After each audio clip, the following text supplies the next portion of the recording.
Yo, what's up, everybody? Welcome to another episode of Downtime with Downstar, episode 207. And today we are here with Elliot from Boost and Coffee Podcast. Elliot, what's up, bro? What's up, Frank? Thank you for having us. First of all, thank you for having us here and your podcast being as the motivation for us as well. Really? Yeah, sure. Man. Your podcast is great. It's always been great. Thank you. I try to listen to like every episode I can with the time we have, but yeah, it's been one of our motivation was this podcast. Wow, man. Thank you so much, bro. I really, really appreciate that.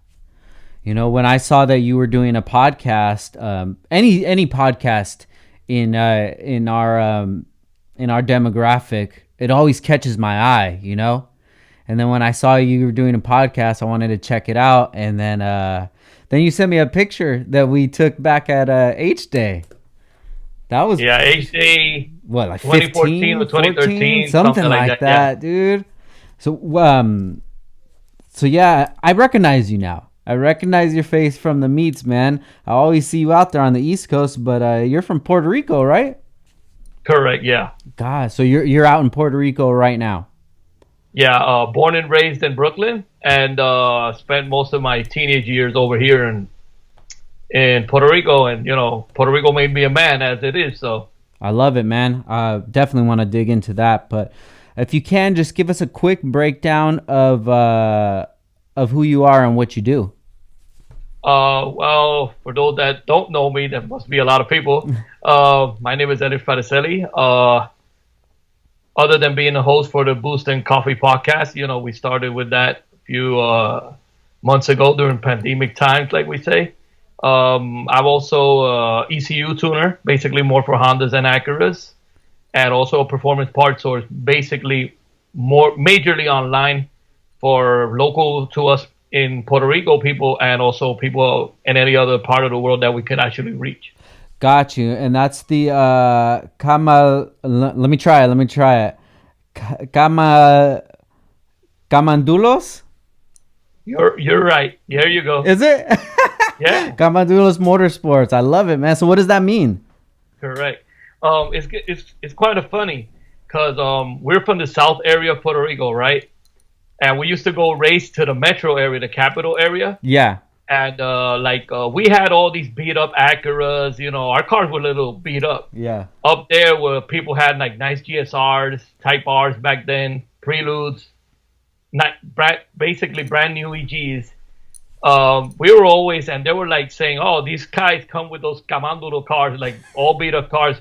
And, you know, they gave us a good race, and we made a lot of people, a lot of friends like that are friends of ours present day. And it was, you know, we just stayed as that, like a racing team back in the forum days. Yeah. We were, let's call ourselves the Kmandulos racing team. And and my nick on every, on all these grassroots forums back then, my nick was Kmandulos. And everybody identifies me as Kmandulos, let's say it that way. But it was a racing team as well, you know.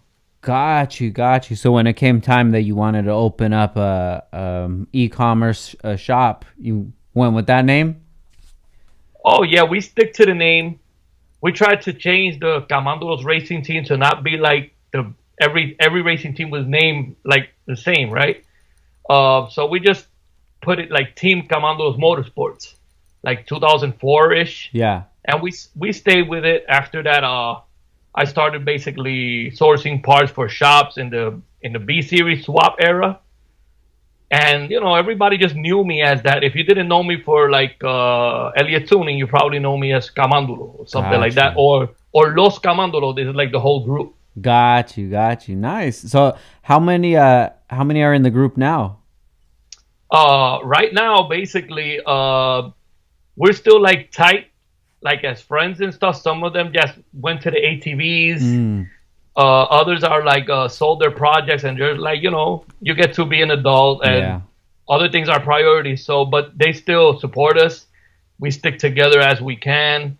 We try to see each other. Some of them are still here in Puerto Rico. Others have moved out to the States. But yeah, we're pretty tight. Very cool, man. So is it an actual physical shop or is it all just online? Right now it's just online. I had a walk-in store, if you could say it. I started first online and like in shops. Mm-hmm. I would just visit shops and, in the dyno, I would do some business and stuff. I tried the walk-in store for like a year. I made more money out of online stuff, and being a tuner was kind of hard, trying to be there, traveling, coming back. So, I said, well, our sales are our biggest chunk of sale, like 87% was still online commerce or, social media commerce, if you want to call it that way. So we just went back to that, and it's worked. Thank God it's worked, and the support of everybody that buys from us and stuff. Yeah. Dude, very cool, man. Now tell me about the podcast, dude. What was the idea that you wanted to start a podcast? You're gonna laugh at this one. I communicate a lot with a lot of people through voice messages using WhatsApp or Facebook. Got you. And like a year ago, one of my buddies was like, "Man, you should do a podcast, man. And you know a lot of people.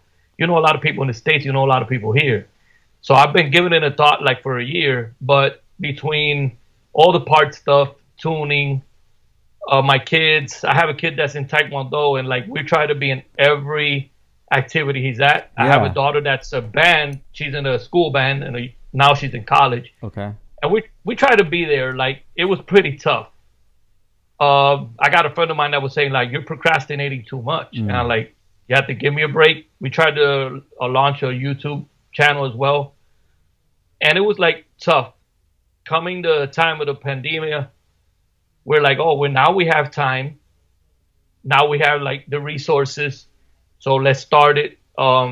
This friend of mine made the logo, and like a lot of people know me because I like coffee a lot. In my Elliot Tuning Facebook channel, I do a live like every 2 or 3 weeks. That's called the Coffee Break with Elliot Tuning. Oh, cool. And it's kind of fun. A few people jump in. We talk about parts. We talk about anything, any recommendations we can give. And let's call it Boosting Coffee Podcast, and let's go. But I was giving it a thought. I was like, well, there's a lot of them in English. Like, for example, this one. And there's many others. And we wanted to try to get in the people locally, or at least Latin, that don't know a lot of English. So at the same time, we want to try to bring people in, not only the big industry people. We want to try to bring in people that are just like starting and stuff, and try to like help them out with the come up. So we decided to go in Spanish, and we just stick with it right there. And thank God it's been. We don't have as many episodes, but the feedback has been great, man. Something I wasn't even expecting, for real. Yeah, man, just having a conversation and putting it out there, and then just having people actually listen to it and, take things out of the conversation. It's a fun feeling, man, for sure. Yeah, and I know you must know how it is. You already have 200 episodes. Yeah.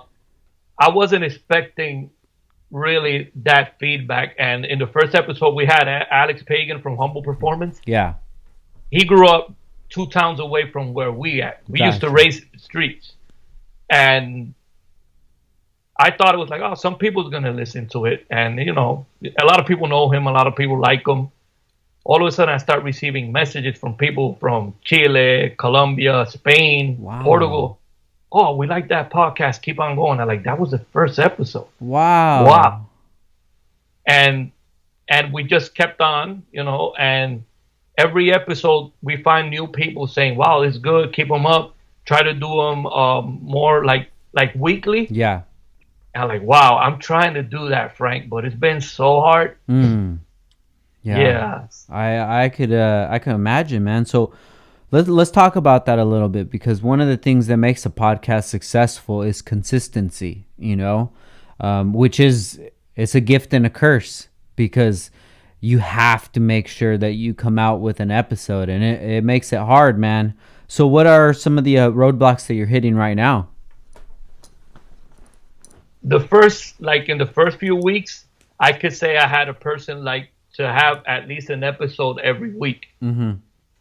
At least for like 2 months, let's say, because everybody was at their homes and stuff. There wasn't doing so much. Yeah. Down here we had a lockdown like for 2 months or so. Yeah. Some places in the States it was a little bit different, and we had some people invited that were from the States. I actually recorded 2 episodes, Frank, that I had to delete them. The audio was, one of them was an hour and a half or so, and I just couldn't publish it. The quality of the signal here for those days, it was terrible, man. Got you. And you know what? That was one of the roadblocks. After that, everything started opening up, so I went back to tuning. I was only doing online tunes and stuff like that. We went back to tuning, and even though we can't be late at night at the dyno because of restrictions, it was kind of heavy for me to do the part stuff, do the tuning stuff, try to get people synced up at the same time so we could actually record the podcast. Yeah. And after that, it's been like a little roller coaster. Now we're trying to get back on beat, and we're trying to keep the consistency because I believe a lot in consistency. And I see all these other podcasts. I listen to a few different podcasts, and you see like every week they have 1-2 episodes. Yeah. Wow, if at least I could have one a week, I'll do what I have to do to try to push in that time. But sometimes it's kind of hard to sync up with the people, or they're probably occupied already doing other stuff, and they're like, "Yeah, let's do it." But sometimes it's difficult. You know, I'm trying my best. I feel you there, man. When I got started with the podcast, I probably did maybe 10 episodes before I even released the first one, because I knew that it was going to be tough. I needed to figure out the things that I was going to like, the things I wasn't going to like. So just to find my groove, and then once I did that, I, did a few episodes, and then, went a week without doing one or something like that. And then it wasn't until about episode probably about 60 that I just started taking it seriously, because I was doing it out of my home, and then I would do it when I would go to shows and things like that. But then we had a spot here at the shop where we had an open room. So I said, you know what? If I want to take this seriously, I have to have this in a place where it's inviting to have people come over, because I can't have people coming over to my house. It doesn't look right. So once I set up the podcast studio here in the shop, it helped take things to the different level. But right now, I mean, we're still hustling, dude. We're probably getting maybe like 400 views for each episode on YouTube, which is nothing. You see some YouTubers, they'll put out an episode and they'll have that in minutes. So it's definitely an uphill battle, but like you said, man, it makes it all worth it when people message you and they say that they like this part of the episode, or they like this person, or they never even heard of this person until the podcast. It's very rewarding, man. And I just like talking to people anyways, just to pick their brains. So it's fun to do. I love it for sure. Yeah, and I would like to keep on learning stuff, because like in everything in life you learn a lot. Even though you probably think you know everything, but there's always new things to learn. Definitely. And I want to keep on learning about it. I want to have it a better quality of it. Try to step up a little bit and keep on learning. And every episode I mention it at the end. I'm like, we keep on learning. We try to do our best. Thank you for listening to us, and we're going to keep on trying to get better at it for the quality of the people that are listening. All right, guys, we got to take our first break for the legends. Heel Toe Auto. An important part in buying Honda parts online is making sure that you can trust the company that you're dealing with to get you the right parts reliably. You're spending a lot of money and you spend a lot of time researching your build. The last thing that you want to do is send cash to a website where you may never see it, or you may never even see the parts. With Heel Toe Auto, you get 18 years history and track record. That's part of the deal, man. Like I always say in this industry, you guys got to make sure you're giving your money to a reputable site, because you could probably just lose it really easily. And Hilto being in the game 18 years, that says a lot. Hilto brings you a deep industry connection, professional part recommendations, alternative ideas when the parts aren't available, and they'll even contact you if something looks out of order on your order. So yeah, man, they got your back. Hilto's unique checkout allows you to select a deadline to receive your parts to make sure that you get them in time for your project plans. You can buy parts online anywhere, but Hilto knows what truly matters to an enthusiast: professionalism, swiftness, accuracy, and being respected by a bunch of other boys online. Wait, it doesn't say that. That was just me ad-libbing. I'm sorry. Hilto is in your corner always, man, and they've been in the Downtime with Downstar corner since episode 151, man, and we really appreciate that. First sponsor, really appreciate Hilto. Marcus, you're the man. Please, guys, visit HiltoAuto.com, or you can call or text them at 949-295-1668. Yeah, man. And it's just, it's one of those things that you just got to do it. You know, you keep doing it and doing it, you're just going to get better at it. So a lot of people really get discouraged when they first start off with something, and, you know, the first 10 episodes, it's not going the way that they thought, but you just got to fight through that and just keep pushing. But you do bring something very unique to the table. Like you said, in the automotive community, there is a lot of podcasts, but I can't even think of one that is specific to our community in Spanish, which is very cool, man. Yeah, and actually, I know there's a few local ones that probably are, but at the same time, I'm trying to have a lot of different kind of people. Not at first, everybody was like, "Oh, you're only gonna have Honda people because that's the people you know." I'm like, nah. The second person invited was a guy that has his name is Ricky Pop from Orlando. He has his Mitsubishi Mirage is the second fastest all-motor Mirage in the world. Oh, wow. And when I put that episode up, I started getting messages to people like, thank you for not only having Honda people. I'm like, yo, I'm trying to have every type of racer here, like ATV guys. Yeah. Actually, the episode I had to delete was with an ATV guy really known here, like really famous here locally. And right now he's like, I don't have no problem. Let's tape it again with better quality now. Like, but it's been so hard because he started traveling too back and forth. So it's been kind of, you know, we're trying to have like even go-kart people. There's a lot of people that like go-karts here. So, you know, we're not just trying to stick to one type of racer, sport front-wheel drive racer, circuit racer. No. We're trying to get people that probably are famous already and people that are just starting but are doing things well. So, you know, we want to have them there so they can be exposed. Yeah. Very cool, man. The biggest thing about podcasting is just being able to talk to people and be comfortable. How did you get into that skill where you were able to talk to people and get comfortable with talking to people? Wow. Back in the day, we used to race like in any town we could in Puerto Rico, right? And it was, I don't know, I didn't notice it back then, but we used to go in groups and you see everybody like, yo, talk to those guys. We want to race them. So I started making a lot of friends that way. Like when I was in college, I had a notebook that in the back was a whole bunch of phone numbers from different mechanics, speed shops, auto parts. And you see the guys like, yo, ask Elliot. He has a black book in his car with all these numbers. Oh, you need a transmission. You need this. Ask Elliot. Yeah. And I think I started making friends that way. And it was crazy because we started having long conversations. These people would call my house. We would go and race together. Like, oh, where are you from? Oh, we're going to go race up north. You want to come and let's go race as a team. And we would go. And I think back then I didn't notice it, but that helped me a lot to like talk to people, get to know people. Also out of the automotive industry, I used to work in a biomedical field.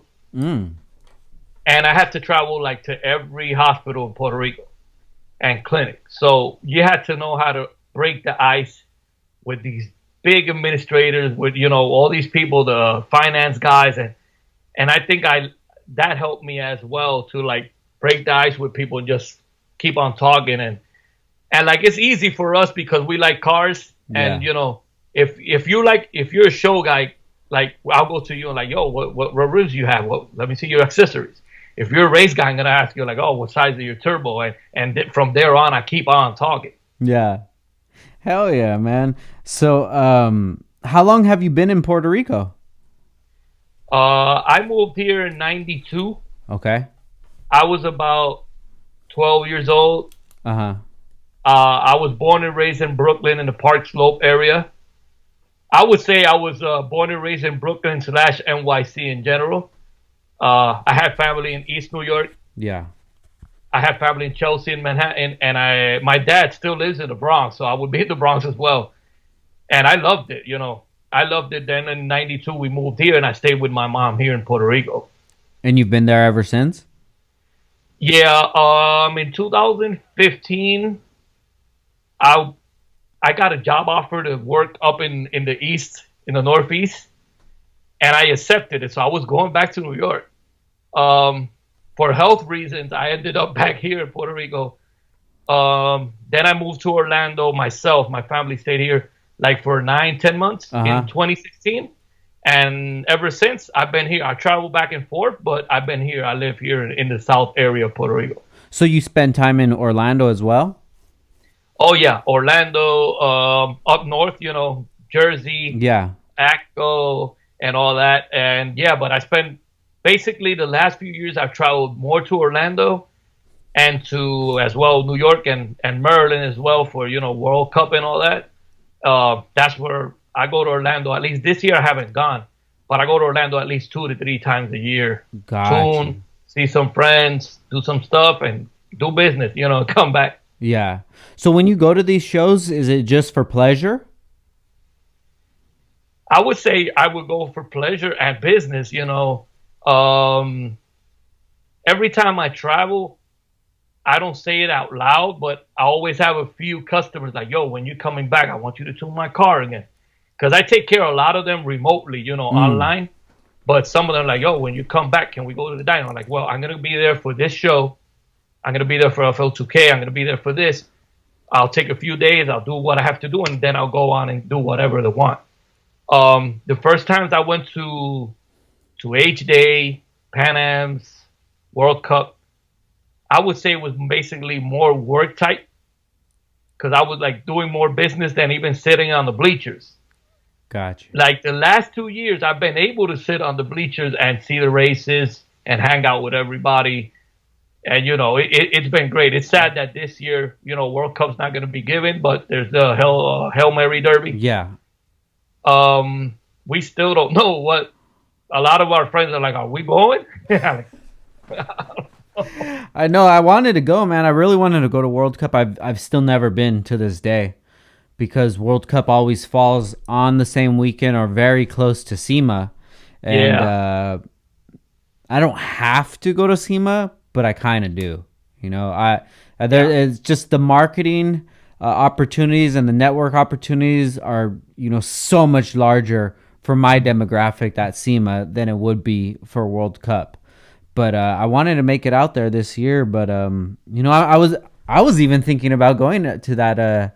What is it? The Hail Mary? Hail Mary Derby. Yeah. Hail Mary Derby. I would like to go just to watch, man, because even when I go to all these shows, H Day and such, I'm at the booth the whole time, and I barely get a second to just go check out some races, and that's kind of the unfortunate part of being in my situation. You're at all of these events. It's like going to a concert, the greatest concert, but you have to work backstage.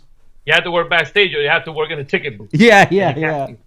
And it's true. And you said it in a better way than I did.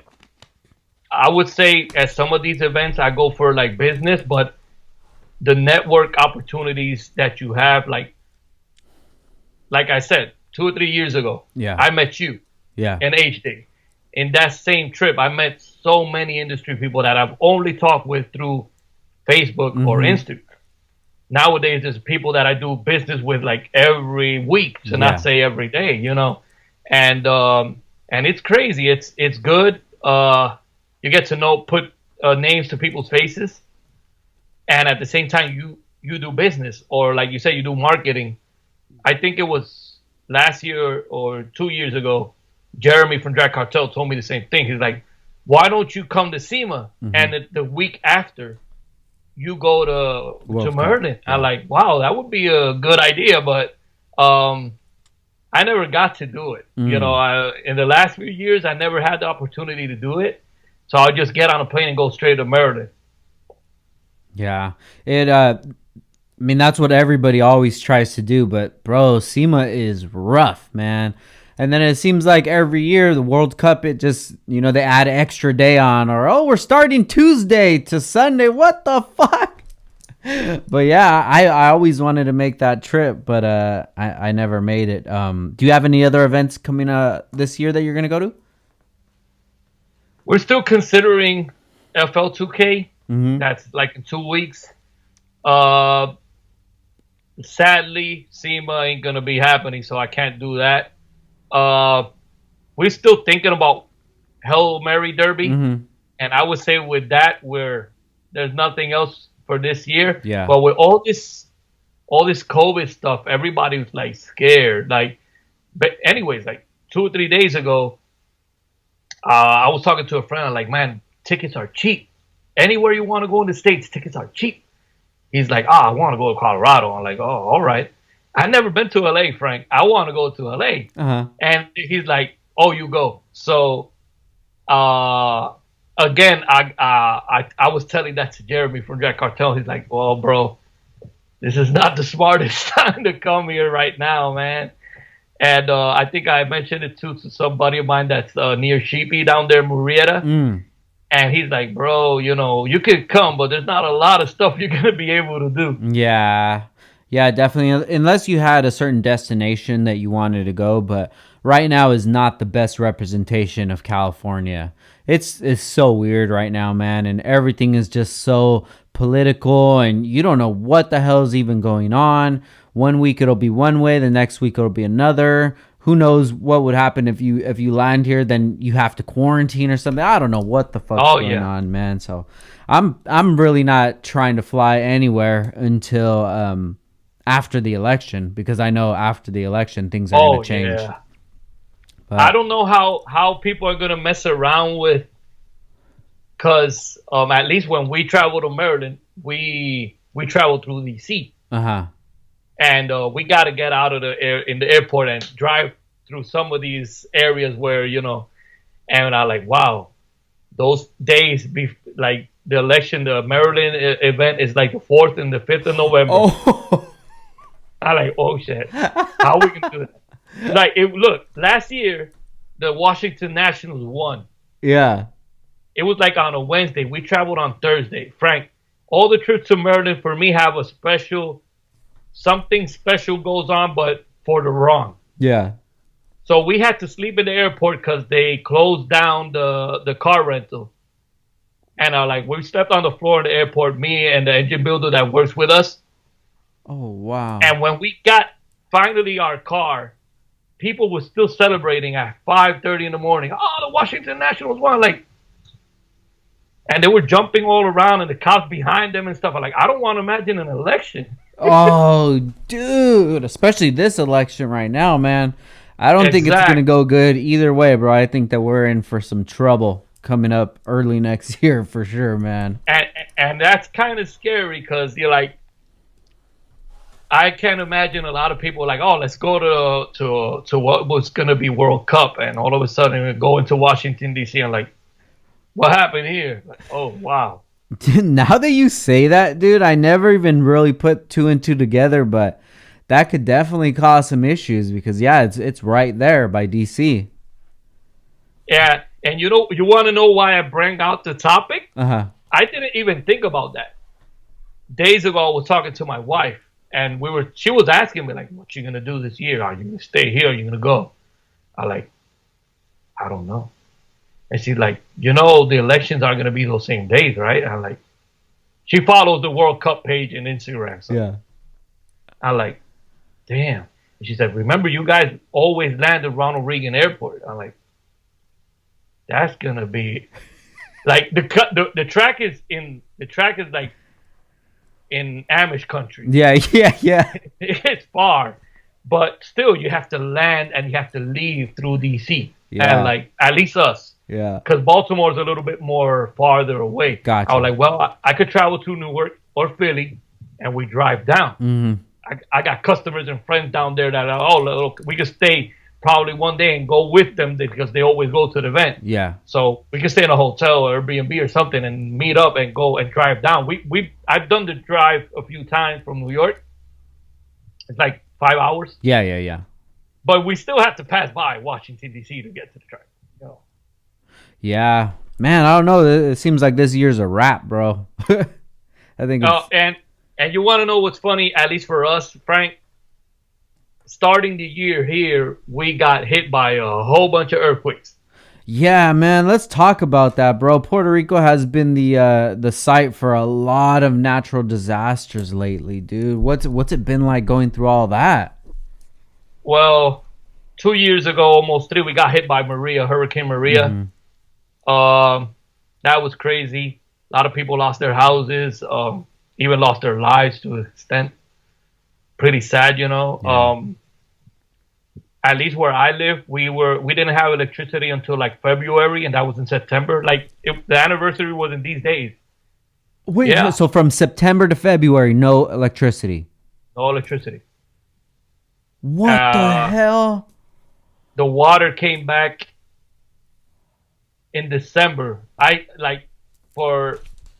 spent that Christmas in Orlando because we had a planned trip already before the hurricane. Yeah. So we moved around the dates, so we spent Christmas over there. When we were over there, we got a message from our neighbor like, "Yo, the water's finally back." Like, wow, that's good. Yeah. But when we came back a few days after. The electricity, at least in our neighborhood, came back in February. There were people that were the whole year with no electricity. Probably there's still people. Who knows? I really don't know. Serious? Yeah. All right, guys, we got to pay some bills real quick. Big shout out to our sponsor, Action Clutch. One of the most critical parts to any build is the clutch. Without a proper clutch, you won't be able to get that power to the wheels. No one wants to spend hundreds of dollars on a clutch that won't hold their power for more than a few races or spirited drives. That's why it's important to go with a kit that you can count on, and that's why a lot of people choose Action Clutch over the competition. Action Clutch makes all their kits in the USA with material sourced locally in Los Angeles. Action Clutch has OEM replacements all the way up to 1200 horsepower that can be found everywhere from street cars, drag cars, and even Formula Drift vehicles. Not only are Action Clutches made in the USA, but they've made a strong focus to give back this year a percentage of the sales to the communities during these hard times, providing impacted families with groceries and other necessities. Contact Action Clutch today with whatever you need and you will receive the family treatment.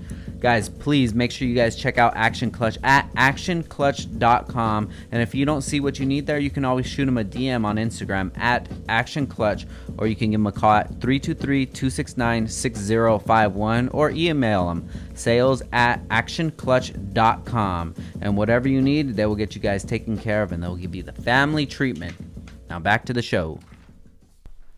Wow, dude, when the electricity goes off for an hour, I'm like a little bitch, bro. I'm like, really? What the fuck? Where's the candles? We got to figure this out for that many months, dude. What was life like? We had a generator. It stopped working like 2 weeks after. Man, it was crazy. We would do 4 and 5 hour lines to put gas in the car, to get food as well, to go to the banks and try to get money out. You had to do 3 hour lines because the ATM system wasn't working. Man, you know, what can I say? For business? Oh, you don't want to know. We couldn't do business. There was no phone service. There was no text service. We don't have internet. We didn't have nothing. So, you know, that went south for us. The first dyno that had electricity here opened like in November, and that was in September. So I started making a little bit more money back in November, but it was a pain because you got to get in touch with the dyno. You have to drive down to the dyno, and the dynos from where I live, both are 45 minutes away. Yeah. Either way. So I had to go down there and say, hey, I'm coming back on Friday. You got space? Oh, no. It's full. I'm like, oh, shit. And that's how we started getting back up on our feet until like December. We started getting coverage from our phones again. And in some areas, we had internet. So we could do business a little bit like that. But, man, what could I say? We used to wash clothes in the river. The river was our entertainment. I live in the country, Frank. You go to the river, you see all the neighborhood in the river washing clothes, washing cars. You see one of our neighbors, they're like, "Yo, what are you doing there?" "I'm shaving my legs, bro," with a cigarette in it. Yeah, that was our hangout space at 6 o'clock. Like everybody home, it's getting dark, and with the candles on, man, until you got sleepy and go to sleep. And the next day it was the same thing, same process, man. Now, was it all a bad experience, or did you realize anything in that short amount of time? Man, I went through Hurricane George also in the 90s. Not as bad as Maria, but it was. I was in high school still, and I got something from that because I didn't read a lot. I used to like probably read some magazines and in school, but after that, I started reading books and stuff. And now from Maria, my kids learned a whole bunch of stuff, man. And also we did like, first of all, is that, it was tough, but we got back up. Mm-hmm. And when I say we got back up, it's almost all the Puerto Ricans, and not to say all. It was tough times, but everybody united, the neighborhood united. There were the roads were blocked, so everybody had to clean up to try to get out of the neighborhood. And you would share stuff like, "Oh, I got a bag of ice, man. We could, so you could drink something a little bit colder." Everybody united, and I learned a lot from that as well. My kids, I would say the biggest experience for my kids, I have a 21-year-old and I got an 11-year-old. They were younger back then. And, they learned a lot because they had to do stuff manually. There wasn't a lot to do. They had to play with toys. They had to read books. They had to help us wash clothes in the river. They had to help us carry gallons of water from the river or from the oasis the National Guard had down in town. I used to take my daughter with me, like, "Yo, I got to go to the bank and I got to go get gas." She would be in those lines with us for 4 or 5 hours. Wow. And she was just talking to people. I met a whole bunch of people back then, and I still talk to them nowadays. Yeah. Wow.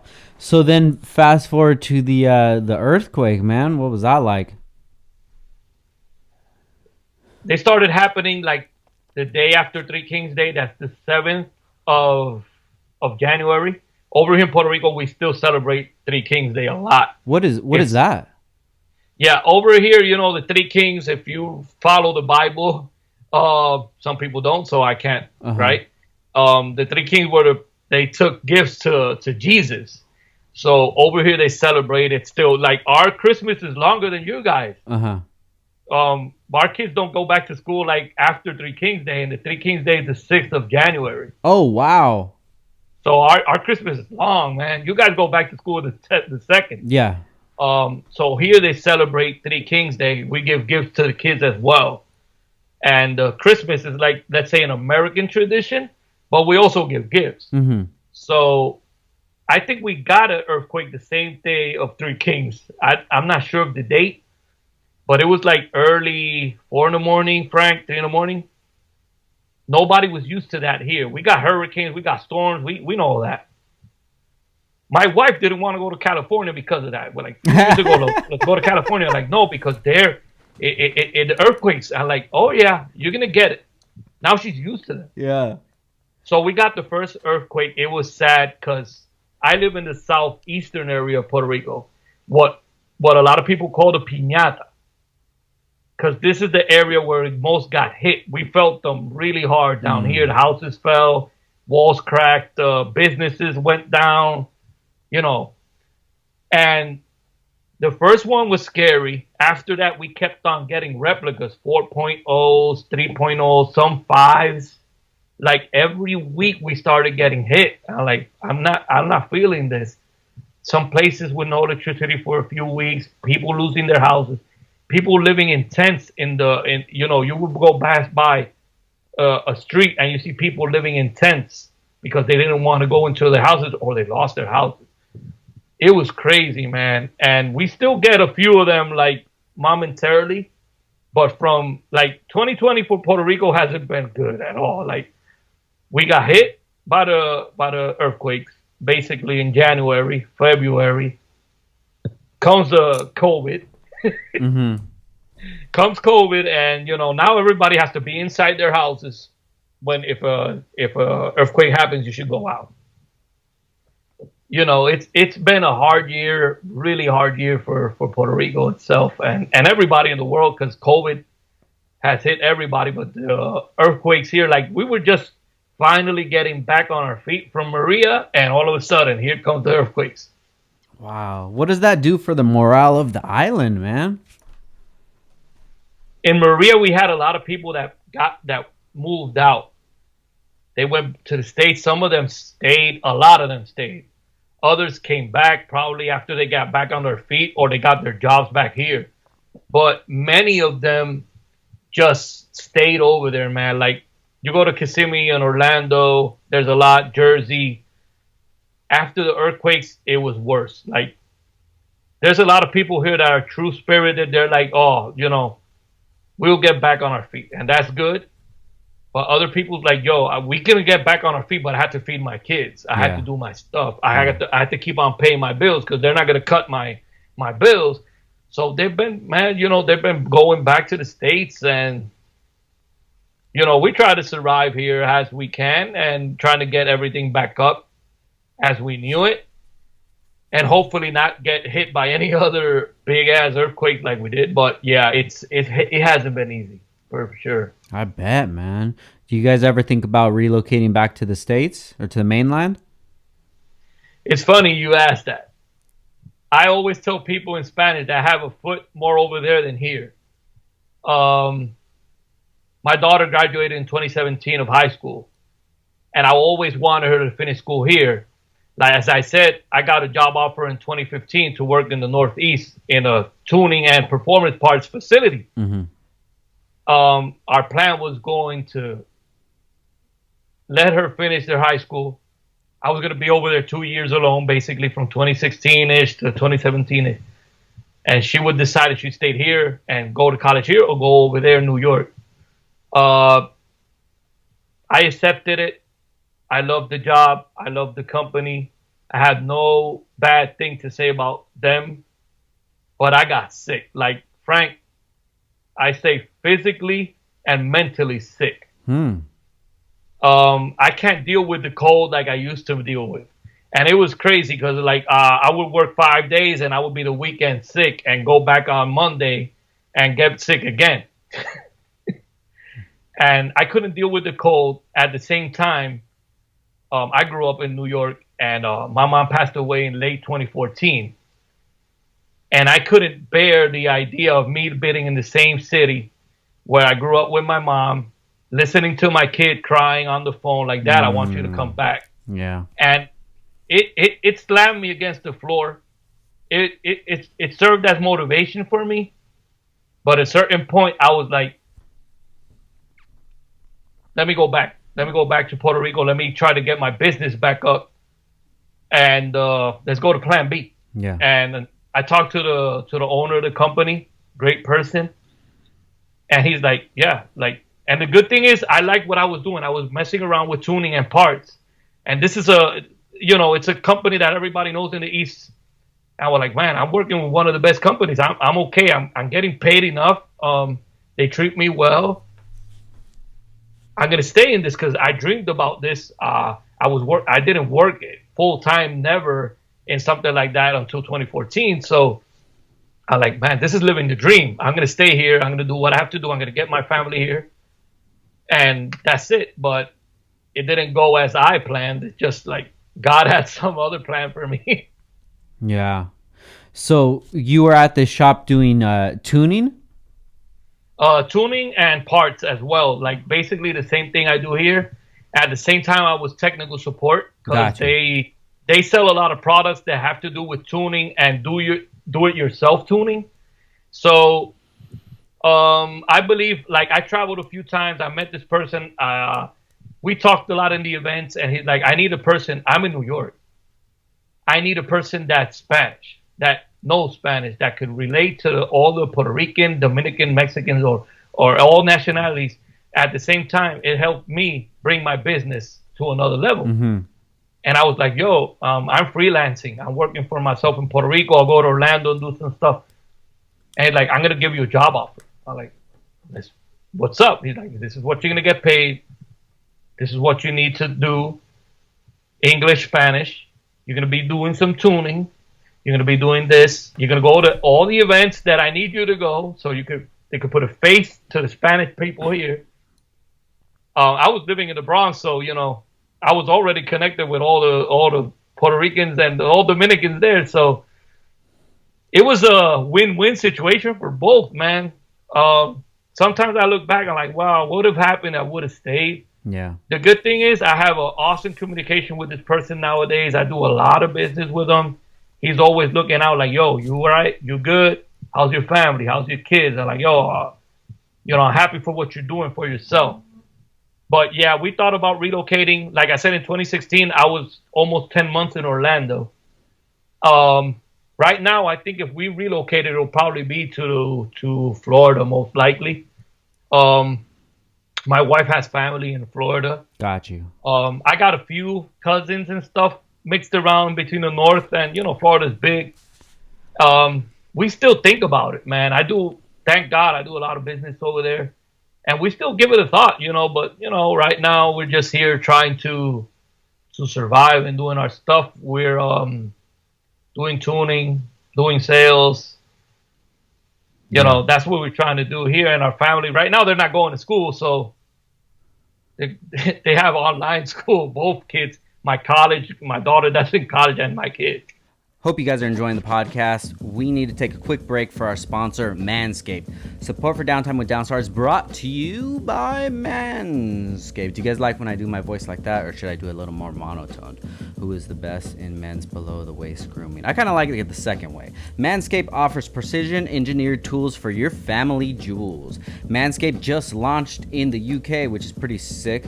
I know we got some listeners out in the UK, so you can finally get your balls trimmed up a little bit. Shout out to England. Shout out to Mims Honda Day out there. Last time I went out there, it was such a great time.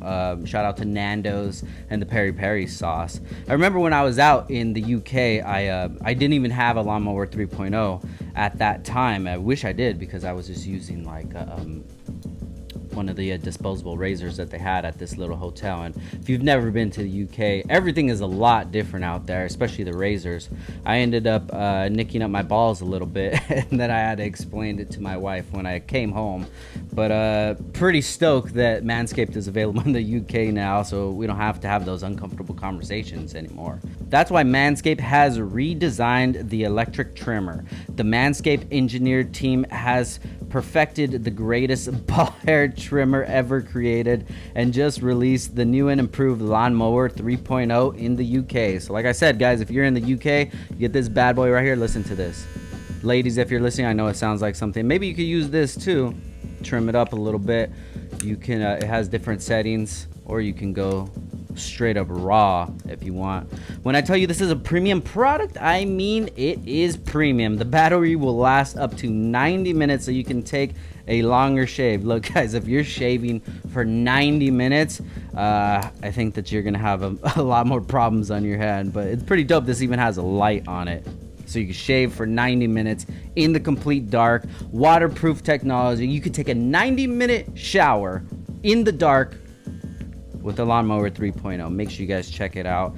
They've also upgraded 7,000 RPM motor with quiet stroke technology. Sounds pretty great, guys. Make sure you guys check that out. And let's not forget about the charging stand. Oh, this is pretty sick, man. You guys get the charging stand and put this on your sink in your restroom or whatever, and has a USB charger. And it comes with everything that you need. It comes with the charger, comes with the cable, and you can even get some ball deodorant when you get your balls looking good, get them looking smooth. So if you guys want to look crispy like your boy right here, make sure you guys check out manscaped.com. Use the checkout code DTWD. Once again, that's Downtime with Downstar. DTWD. You'll get 20% off and free shipping too. Hey, they're gonna hook you guys up with some free shipping, so make sure you guys check out manscaped.com. Use the code DTWD for 20% off. And guys, I really don't ask for much from this podcast, but if you can, please support us with this. We're super stoked to have Manscaped on board, so make sure you guys check them out. Once again, manscaped.com. Use the code DTWD for 20% off and free shipping. Thank you guys for listening, and back to the show. Yeah. So what is it about Kissimmee or Orlando area that makes everybody want to go there? Because every time I go there, it always seems like somebody's moving there from Jersey or from New York. It seems like people are always relocating to the Orlando area. What is it about that, do you think? It's funny. When I was up in New York in 2014, 2015, those years I was going back and forth, a lot of people started moving back, like going out, like you just said. One of the reasons I probably think is the weather. Some people get like, I don't want to deal with the cold anymore. Yeah. I know how that feels because I can't deal with the weather anyways up Yeah, there. yeah. I go to Maryland in November and I want to go back. I love the event. It's great. Once it starts getting really cold, like, nah, this is not Elliot. Yeah. I think one is the weather. Housing it's not cheap. Mm-hmm. But if you compare an apartment that you can rent in New York to an apartment you can rent probably in Orlando or in the suburbs, it's a lot cheaper. Yeah. And if you're going to try to buy a house, it's the same thing. It's not like really cheap, but you buy a house in metro area New York, where Jersey is a little bit less, but I think also the cost of living. Got you. Schools and all that stuff, if you have kids. If you like going to all these amusement parks and the park, you get those year passes and you're like, oh, I'll go whenever I want. If you like racing, Orlando is so diverse, man. Like, yeah. When I was over there, I left alone. My family was here.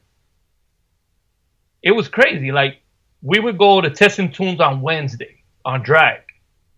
Friday, there was Frenzy Fridays or something like that. That's in OSW. Yeah. Some Saturdays, they had events. Sundays, we would go to drift events or circuit racing events in Daytona or Sebring. It was like for every type of racing, there was like a day in the week that like, wow, it's so diverse. And Orlando's big in drifting. Really big. The shop I used to work in, they used to fabricate a lot for drifters. Huh. That's where, sorry to cut you off. That's where Adam LZ's at, right? Yeah, exactly. I got to meet Adam because he's a fabricator mechanic that nowadays has his own page, Alberto Big Boost. He used to work in the same shop I used to work at. And all of a sudden, when I think Adam used to live somewhere in the north, when he moved to Florida, he was like, yo, guys, you have to clean up the shop. Adam's coming here to tape a YouTube video. I'm like, Adam, the bike guy? Like, yeah. Like, we cleaned up. And exactly, he came in walking with his camera on already. The shop dog almost bite him that time. For that. And he came in with a whole bunch of other people. And he was dropping off his 240, one of the 240s he has. And, he's an awesome guy. I got to meet Alec Honadell as well. He's another drifter. Jazzy Jeff. There were a whole bunch of guys that we used to go to the shop just to visit the fabricator or get cars tuned on the dyno. And I used to go to the drift events with them. And, man, that was crazy. There was so many people into drifting. And, like, wow. And like I said, you have drag racers. Orlando's full of drag racers. Kissimmee as well. You got drift racers. You got circuit racers. You got off-road vehicle racers. Now they're opening a track for the off-road Jeeps and stuff. Yeah. So if you're a racer, you're going to like that stuff from Orlando. You got all these type of different kinds of foods. If you're Latino, forget it. You have where to pick. And if you have a lot of family, like let's say you live in New York and your only family member is probably a cousin or so. Well, you have all these uncle and aunts in Kissimmee and Orlando. Like, oh, I want to be near them. Yeah. I love it. I love Orlando. I love Kissimmee. I got a lot of friends and customers in Jacksonville that's up north, and Got you. there's a lot of Puerto Ricans there, Latinos in general, and it's an awesome place to live in, man. I imagine that's the major reason people live. Like, if you know Kevin from Four Bangers, Mm-hmm. he was up in New York when I was up there, Yeah. and all of a sudden, all of them started like moving. Like, where are you guys going? They started all moving down to Florida. I'm like, wow. Yeah, man. Dude, if we had a spot in Orlando or Kissimmee, dude, we would be killing it out there. I love it out there, man. Just every time I go out there, just get to hang out with friends, just the atmosphere, the business that we could make out there. It would be so awesome, man. I love Orlando. I usually go every year for the IBOC meet, but unfortunately it didn't happen this year, so I didn't get to go. But hopefully next year, man, I want to make it out there. We do a lot of business with Chapulin, and I want to go out to a race with him one day and check out the car and stuff, man. It just looks like everybody's always just having so much fun out there. Yeah, and it's kind of weird because Miami, is like lit all the time. It's like, wow. But you have an amount of people that live there, but everybody wants to go Kissimmee or Orlando. Yeah. That's the place we want to be. If you, like I said, if you like all these parks, Disney and all that, you get a year pass and you go into that any weekend of the year. If you're into jet skis, you get to ride the damn jet ski any time of the year as well. The weather is good, almost, in summer it's almost raining every day. It's kind of crazy. It's all of a sudden sunny. But like I said, you and me that like car stuff, even if it's racing or not, you got a whole bunch of meets. You got all these people like I said, there's a whole bunch of shops that work with accessories, with racing parts. After Maria, I took a trip with a few friends of mine that they went to Orlando for the parks. They never been to the speed shops. And I took them to like almost all the speed shops I remembered. And they were like, you have to do this. You have to be a tour guide for all these people. In 2016, there was an event in Orlando that's World Sport Compact. It was funny. I was working in two shops back then. One was them with a Central Florida Turbo CFT shop and Circuit Motorsports. They specialize in Subarus. And it was crazy. You see these people coming up with cameras and like, hey, oh yeah, we're from Panama. We're from Canada. We're from Mexico. Oh, we just came by to take pictures of the shop because we see it on social media. Wow. Could we get a picture with you? Are you the owner? No, I'm not the owner. But yeah, you can take a picture with us. And yeah, if you like it, you forget it. Like, you're going to have fun. Yeah. I have my boy out there too, Johnny from CSS. Jonathan, yeah. I think awesome he's in guy, Tampa, if I'm not mistaken. Yeah, he used to be up north too. Mm-hmm.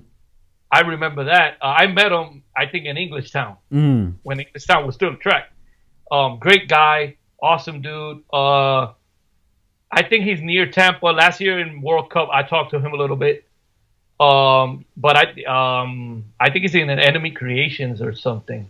Yeah, I'm not sure if he's with Enemy anymore. I think he went to do his own thing. But yeah, I love Johnny, man. There's very few people in this industry that I really click with and I connect with on a different level and consider them actual friends, and Johnny's one of them. Man, I would like to have a house out there in Florida one of these days. Just, a vacation property or something. Not even anything crazy, but just something to have some stake in that area. Because every time I go out there, man, I can just tell that it's booming out there for sure. Yeah, and you mentioned Nelsito, right? Chapulin? Yes. Chapulin did it the other way around. He's from down here. He had already his fame here. He had already his records here. He's been he's been fast for years. Yeah. But once he jumped to the States, everything went up a level for him. You know, everything. He has a whole bunch of records, a whole bunch of cars under his belt. He goes to the events, and you know, we call him over here the Michael Jordan of drag racing. Hell yeah. Yeah. Because he was a few years winning like every damn event, and that's another thing. Like you see people moving from here, not because they were having economic problems or something. It's because they want to further grow. Yeah. In whatever sport they're in, and in drag racing, a lot of people have made the decision like, oh, we're gonna jump the car over to the States and see what happens. And all of a sudden, they're really quick. They get sponsored by big companies. Things that weren't gonna happen here. You know, we only have a 4-mile track right now here, so yeah, it is as it is. Is Chapulín? Does he have? Does he speak English? I think he speaks a little bit. I think so. I never heard him speaking English, by the way. You know, I see him like, yo, necesito, in Spanish. Yeah. So, but I probably think he's been there for a few years. He should know something. Got you. Yeah, I deal with him and his wife a lot as well. Oh, Liliana, yeah. Yeah. I think she knows a little bit more English. I think. That's one of my goals, man. I want to get them on the podcast, but I think I got to learn a little more Spanish. Man, you know, that would be awesome because I would like to have you in my podcast. But, you know, I could tape it in English anyways, you know. Yeah. But if you learn a little bit of Spanish, it would be awesome. I know a little. I could sell a stereo in Spanish, but that's about it. Oh, really? Yeah. We'll talk about stereos then. Hell yeah, man. So let's get back to podcasting, dude. What do you want your podcast to become? What do you see it becoming in the future? What are your goals?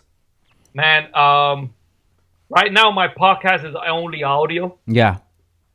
I want to try to get it to a level where I could actually do a recording, like right now, you and me. I see that hopefully like in the near future, even though now with the COVID stuff, it's a little bit like, but I can still move around the island and try to record some people here. Mm-hmm. But I want to try to get it to that. I want to try to get more people to listen to it as well. I already have a few people in line that are not exactly from Puerto Rico or the States. So we're going to have people that are other Spanish talking people also on. Yeah. We want to try to get people to listen to it and learn stuff. You know, it's not a do-it-yourself podcast, but, you know, the one we did recently with Ralphie. Yeah. There were a lot of people that knew about him because of his car, but they didn't know about the Fast and the Furious stuff. Yeah. And they're like, wow, that's the same dude. I seen that guy at the track. I like, that's him. Yeah. But did you know that? I'm like, I did. They were like all surprised. The same thing with Alex. Mm-hmm. Alex Pagan from Humble. There were a lot of things he mentioned in the podcast that people didn't know from his come up.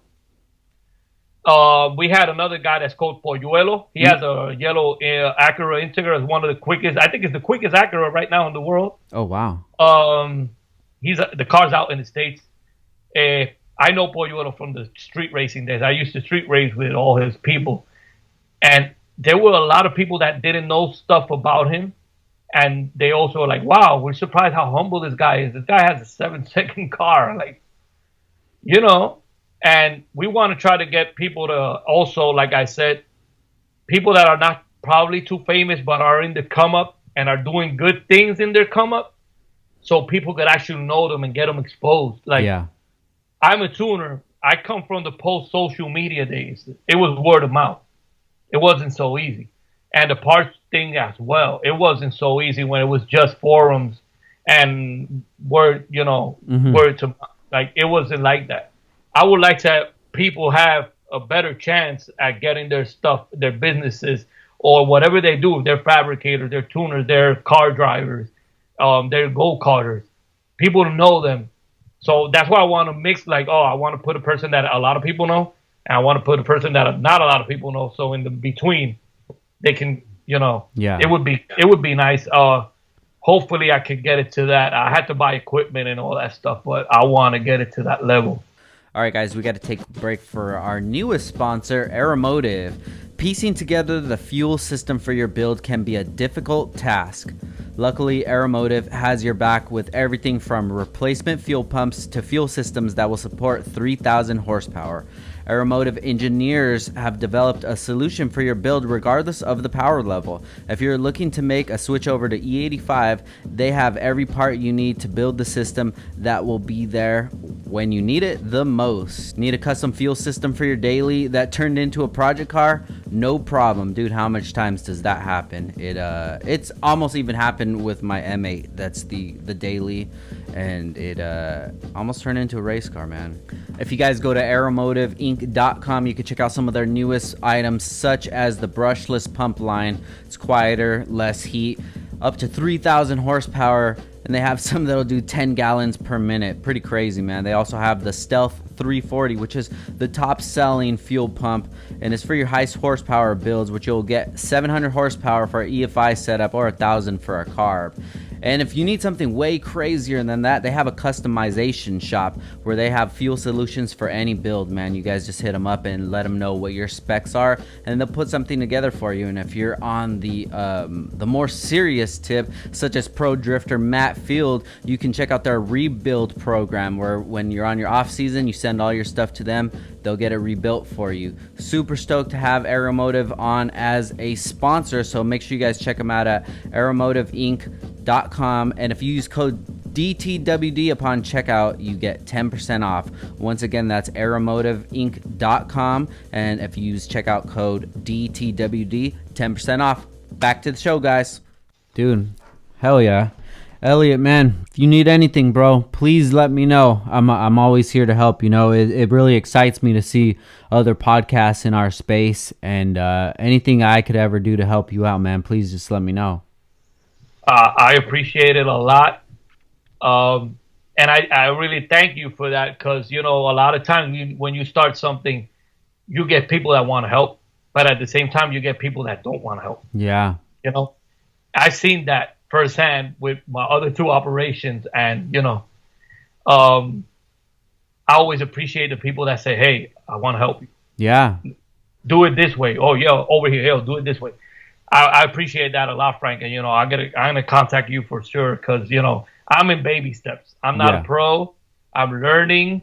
So, you know, I just want to keep on making it grow, and more people to listen to it all over the world. Yeah, no, definitely, man. Same thing here. You know, everything that I've always went through with building the company and stuff, I've gone through so many hardships, and I've had people that didn't help us out when they could have, you know, and it made the journey just so much harder. And now that now the shoe's on the other foot, I'm in the other position.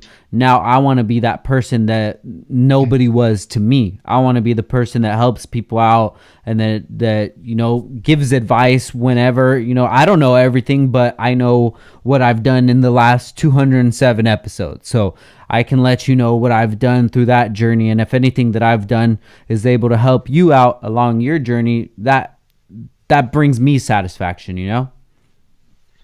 And, you know, you hit the spot right there, because it's, you know, we all touch the bottom in some point of our lives in what we do in business or whatever, or personal. And not always you had somebody that say, hey, I'm going to help you out. I know you're in the bottom. I'm going to help you out. Sometimes you had people that just came and kicked on you when you're in the bottom. Yeah. So I think the same way. I want to try to be a person that I didn't have when I was in the come up, and anything I did in life. At the same time, there's still a lot of people that did help, and I'm like, oh, if they help me, I want to help back. Definitely. And I'm the same way, business wise, with parts and stuff, and tuning as well. You know, sometimes you got a tuner in the come up. It's like, oh, I don't know how to do this. I'm gonna send this guy to you. And I'm like, no.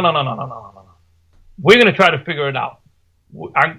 Send me a message through WhatsApp, and I'm going to tell you what you have to do, and you keep on doing it from there, because I didn't, you know, I probably learned it the hard way, but I want you to go to a straighter path. Yeah. And don't lose that customer because you want to send it to me. Like, no. That customer's yours. Yeah. Let's keep on with that, and just tell them, no, If you want to tell them somebody helped you, if you don't, all right, it's no problem with me. Just says you can do the things well, and you from there on, you probably learn much more than me. Yeah. So, dude, hell yeah, bro. So before we get out of here, Elliot, let everybody know what you guys carry at Kmandulos Motorsports. That's that right? It. You're getting there. Yeah. Kmandulos Motorsports. Tell everybody where they can order at and what brands you guys have and what do you guys support. Well, we're actually online. We have a webpage called Kmandulos Motorsports. We use it as a trampoline, you can say. So you guys can communicate because we just don't like people to buy like, oh, I saw this Pistons, I'm going to buy it. And all of a sudden they get like, I'm a tuner, I know the headaches you can pass. We like to personalize, like, yo, what's your build? What do you use it for? Yeah. Like, why do you want a big ass turbo if you're only going to use half of it? Why do you want you want to do so much horsepower, but you're using a cam that's not going to get you there? We like to have it personalized. So we use that webpage as a method of them shooting us an email or a message, and we try to personalize what you want. We specialize in engine parts, accessories to some extent. We have an engine builder with us that has like half of his shop and us are combined. So we have that experience as well. We have our tuning experience.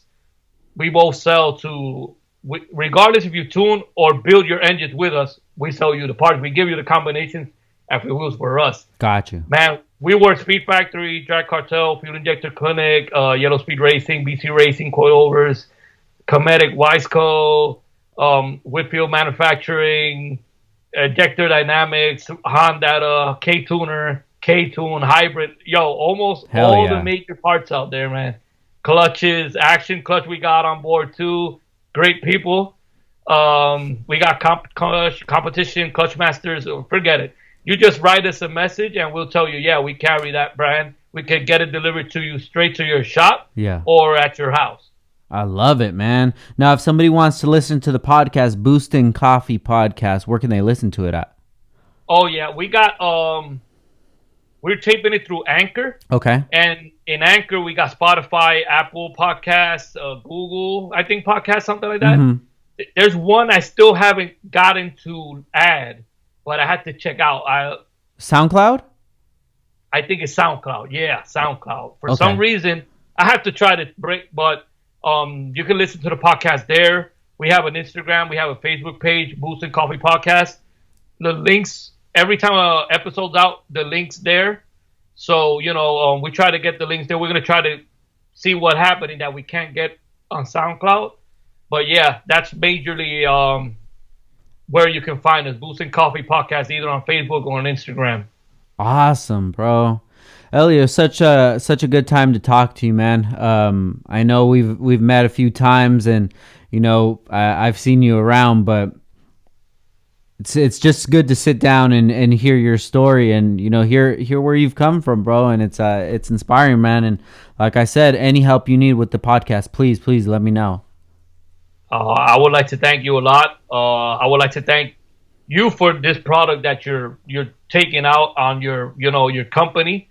A lot of people down here like Downstar. Thank you. And also I like what you're giving up to the people with your podcast. Thank you. Myself, I've gotten people that I've listened to in your podcast like, wow, I know this guy, but I didn't know he passed through all this stuff to be where he's at. Yeah. One of them being Sheepy. I met Sheepy like 5 times already.